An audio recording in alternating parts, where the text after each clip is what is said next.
Meron ka rin nasabi dito tungkol kay Junel na parang nagkaselosan kayo. Pwede mong ipaliwanag sa amin yun?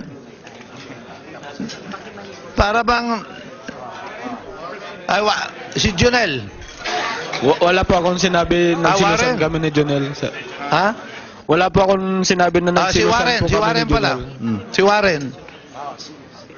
Kasi may testimony dito na may baril si Secretary de Lima na nabigay kay Warren. May alam ka ba tungkol sa baril ni Senator de Lima? Opo, Your Honor. Yung baril na yan, ako pa po ang bumili sa gun store ni Mr. Roland Tan. Anong klaseng baril yon? STI caliber 40, Your Honor. Legend. STI Legend.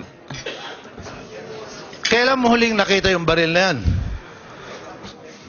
Matagal na po yun, Your Honor. Nung bago ako umalis sa bahay ni Ma'am, dinala ko pa nga actually sa Pangasinan yun dahil gusto ko, akin na yun eh.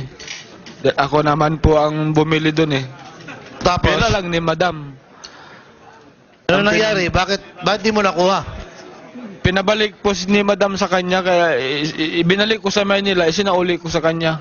Anong dahilan niya kung bakit niya kinuha? Ginagamit daw niya yun sa pang shooting niya, Your Honor. Sinabi mo rin dito na totoo ba itong sinabi mo kay Senator o Secretary de Lima na uubusin mo yata kami mga security mo? Bakit mo nasabi yun? Kasi po sir, una ako, tapos naramdaman ko rin na may relasyon sila ni Junel, tapos ito naman si Warren.